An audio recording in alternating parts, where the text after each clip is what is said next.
Beatrice Johnson, a regular worker at a meat processing plant, handed her last few coins to a starving child she encountered on the street. Fast forward 15 years, and on one of Beatrice's toughest days, a millionaire appeared at her doorstep, and suddenly her act of kindness was making headlines worldwide. Every day followed a familiar rhythm. At 5 p.m. sharp, the whistle blew, signaling the end of the workday for many laborers at a Seattle meat processing plant. Beatrice was among them, hustling down the same street after work to catch the subway home.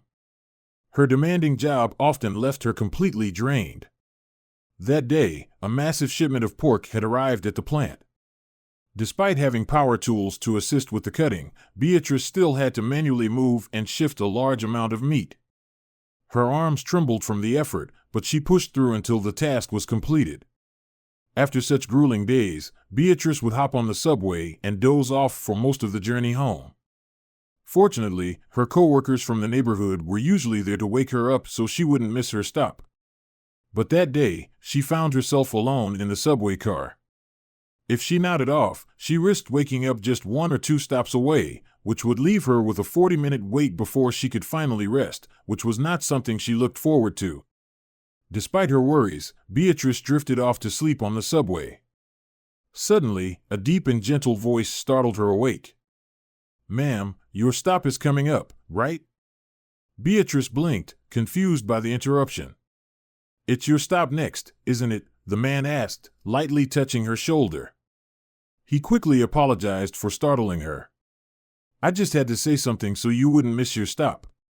He was in his 30s, a refined gentleman, well-spoken, and neatly dressed. He approached her with a demeanor free of any malice. After expressing her gratitude, Beatrice asked how he knew her stop. Typically, she commuted with colleagues, sparing strangers the need to wake her, but today was an exception. Alone, this kind man ensured she wouldn't miss her destination. As they exited the train, he introduced himself as Michael. Engaging in conversation, they strolled down the street together. Although Beatrice's home was quite distant from Michael's, he opted to wait with her at the bus stop, ensuring her safe journey home. The conversation flowed smoothly, and they soon discovered that they liked similar things, worked in the same area, and even had mutual friends. "How come we never ran into each other before?" Beatrice asked. "Actually, I have seen you on the subway," Michael admitted, a bit awkwardly. The bus arrived, and Michael said goodbye, but not before they agreed to meet up the next day. Now that they had met, they met 5 times in 1 week, each time feeling more relaxed and natural than the last. Within 3 weeks, they were dating. Their relationship grew strong and lovely, and soon Michael knelt down, opened a box with a shiny ring, and proposed to Beatrice. Beatrice was ecstatic. She had dreamed of this moment for years, and now it was happening. They said "I do," and 3 months later, they stood at the altar, exchanging vows. Michael and Beatrice moved in together and settled into their daily routines. He worked as a programmer for a startup, while Beatrice continued her demanding job at the meat processing plant. However, life had taken an exciting turn since she met her husband. Michael cooked dinner for her and gave her relaxing back and arm massages after her tiring shifts. Life wasn't perfect, but it was pretty close for Beatrice. Looking at her husband sleeping beside her, she felt like she had hit the jackpot. This sensation was intensified a couple of years later when a pregnancy test confirmed that a new member was on the way for them. The 9 months that ensued felt like an eternity to the couple. When the baby girl finally arrived, they named her Ella. Michael managed to extend his vacation by 20 days to stay with his wife and newborn daughter during those precious early days. Holding Ella felt like holding a piece of heaven for them.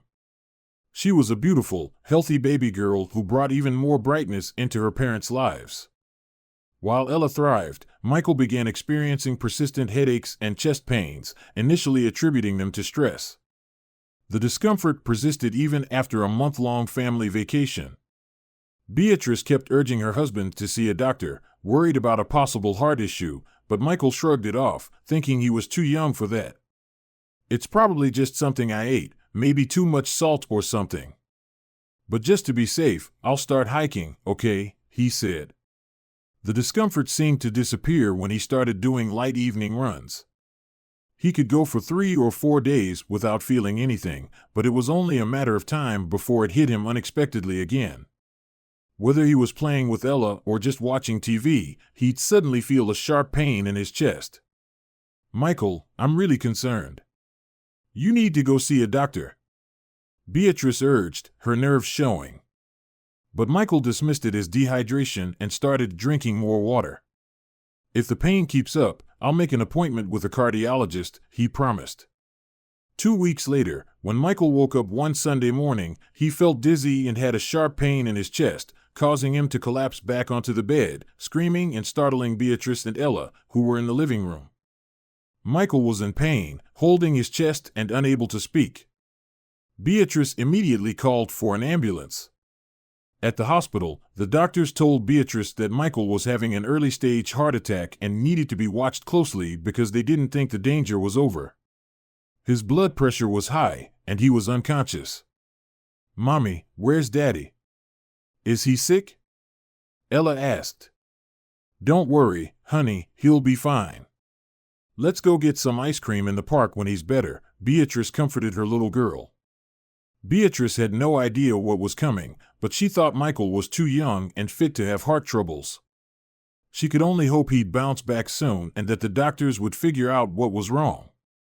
2 hours later, chaos erupted in the hospital. Nurses and even Michael's doctor raced down the hall. Beatrice's heart raced, but she didn't want to scare Ella. It was the longest 30 minutes of her life. She kept her eyes fixed on the hallway, praying for good news. Beatrice's world fell apart when the doctor finally approached her. They had done everything they could, but Michael hadn't made it. He had suffered a second, more severe heart attack. "I'm sorry," the doctor said. "Let us prepare him." Those words echoed in Beatrice's mind like a bad dream. She didn't want to believe it, but she also wanted to scream. She had no choice but to bend down and hug her daughter tightly. "Mommy, is Daddy not well?" Ella inquired. The woman was at a loss for words. She couldn't believe what had just happened, so she just cried until her tears soaked the child's clothes. Ella must have been affected by what happened because she cried as well. Beatrice kept her spirits up after Michael died. She and Ella missed Michael, but she knew she had to be strong and keep everything under control. Beatrice began working longer hours at the refrigeration plant to meet her responsibilities. Her coworkers knew she was going through a tough time, and they admired her tenacity. Beatrice was determined that her daughter would not lack anything. On the other hand, the extra 2 or 3 hours of work each day were exhausting, and the reward was hardly worth it, especially since it reduced the amount of time she could spend with Ella. Despite the extra hours she put in, it hardly made up for the time she missed with her daughter, but Beatrice felt powerless to change it. She hoped for a raise or a promotion, but neither had happened yet. One morning on her way to work, a frail, pale girl bumped into Beatrice at the subway. She looked sick and scared. "Sorry, ma'am, I haven't eaten since yesterday. Can you spare some change?" the girl asked, speaking quickly and softly, probably embarrassed. Beatrice glanced around for the girl's parents, but she seemed to be alone. Everyone on the train carried on, unaware of the hungry child in front of them. Beatrice watched the girl clutching her stomach. Poor thing, Beatrice thought. She must be in terrible pain from hunger. It was impossible not to notice the girl and not imagine her own daughter in that situation. Beatrice rummaged through her wallet, finding $30 and some spare change. Without hesitation, she handed over the $30 along with the 2 sandwiches she'd packed for her break. She could skip a meal that day since she had more waiting at home, but that kid had nothing. The bashful youngster approached, accepting the money and snacks with tearful eyes, murmuring a sincere, "Thank you." "I'll repay you, I promise," the girl pledged as she exited the subway.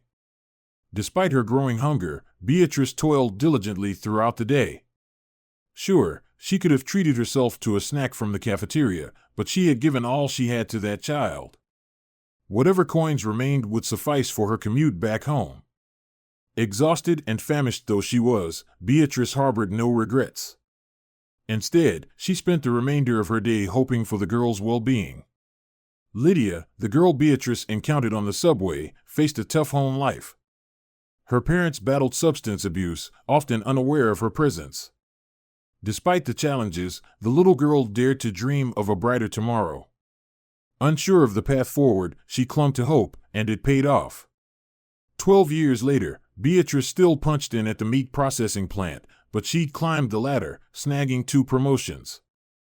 With a bit more cash and an earlier return home, she now looked after Ella, who loved zooming around the block on her skates with friends every afternoon. On that eventful day, she cruised through the neighborhood, her skills on full display. But a spontaneous race led to a fall as she tumbled onto the pavement, her head and back taking the hit. Ella's friends rushed to her side, finding her prone, responsive but immobile. Witnesses dialed for an ambulance while her mom was alerted.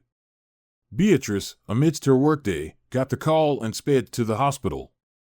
She bolted past the reception, demanding updates on Ella's status like a whirlwind. "Ma'am, please take a breath. The girl's not on her deathbed, but the doctor's on his way to fill you in," a nurse reassured her. "Fill me in on what exactly?" Beatrice barked, her mind racing with dread. Soon the doctor appeared. Beatrice harbored a deep fear of hospitals and doctors since Michael's ordeal. The physician beckoned the distraught mother to his office, gently explaining Ella's prognosis. She'd recover, but her spine bore severe damage from the fall, likely rendering her unable to walk again. Beatrice wept, her sorrow uncontainable. She couldn't believe what was happening. "I must be cursed," she exclaimed. "Calm down, ma'am. All is not lost. There are excellent surgeons in the city who specialize in this type of spine reconstruction. Ella might walk again. The problem is that these treatments are expensive. In some cases, they exceed 6 figures," said the doctor. Beatrice couldn't afford such an outlay, even if she sold everything she owned. "If I sell the apartment, we'll be homeless and still won't have enough to pay for a surgery like that," she explained. The doctor looked down at the ground, knowing that what she said was sadly true. It was almost a month before Ella was discharged from the hospital. She had to use a wheelchair to get around and accept that she had become physically disabled.